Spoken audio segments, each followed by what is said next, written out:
Bonjour à toutes et tous, je vous espère en très grande forme pour cette deuxième partie du management des équipes expérimentées.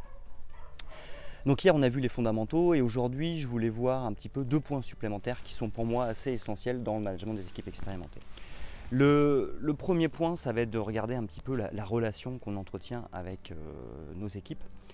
Et effectivement, il y a 4 niveaux de relation, ce qu'on appelle du plus-plus, qui est la bonne relation à avoir, c'est-à-dire une relation d'adulte à adulte.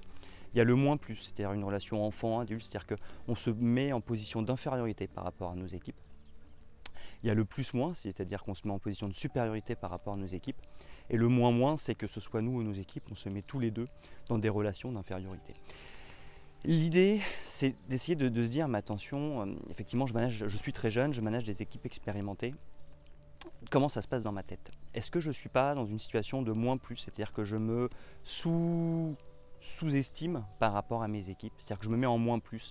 Et donc forcément, ça déstabilise la relation et ça fait que les équipes prennent l'ascendant sur nous et ça ne se passe pas forcément bien. Ou à l'inverse, est-ce que parce que je suis plus jeune, j'essaye pas de compenser et je ne me mets pas en plus-moins, c'est-à-dire qu'est-ce que finalement je ne me mets pas au-dessus de mes équipes. Et ça, du coup, les équipes se sentent moins importantes et en plus des équipes expérimentées, elles ont besoin de se sentir importantes. Donc si on est en plus-moins, on vient aussi déstabiliser la relation et c'est très dangereux. Est-ce qu'on n'est pas en moins-moins aussi? Est-ce que finalement les équipes ne se mettent pas en retrait? Est-ce que moi non plus je ne me mets pas en retrait, ce qui est assez catastrophique pour la relation? Donc l'idée, c'est de s'assurer, c'est est-ce que je ne me mets pas en moins plus? Parce que ça, c'est ce qu'on appelle le syndrome de l'imposteur, c'est-à-dire que je suis plus jeune, les équipes sont plus vieilles, finalement je ne mérite pas d'être manager, je suis un imposteur. Donc ça, faire attention à ce syndrome-là, non, c'est pas parce qu'on est plus jeune qu'on n'est pas compétent, ça n'a rien à voir. Donc est-ce qu'on n'est pas en moins plus, est-ce qu'on n'est pas en plus moins, est-ce qu'on n'essaye pas de compenser finalement, est-ce qu'on n'essaye pas de chercher à écraser nos équipes? Ça aussi, c'est pas très bon pour la relation.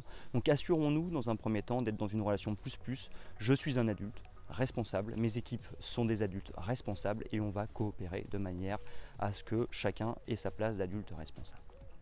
Donc ça, c'est pour le premier point, pour le management des équipes expérimentées. Et le deuxième point qui pour moi est essentiel, c'est que ça se passe bien ou que ça se passe moins bien, il faut aller demander du feedback. Je pense qu'à un moment donné, il faut aller voir ses équipes, je pense en individuel, c'est beaucoup plus facile. On va voir chaque personne en individuel et on lui demande comment est-ce que tu perçois notre relation, c'est-à-dire qu'est-ce que tu aimes dans la relation qu'on entretient et qu'est-ce que tu aimes moins.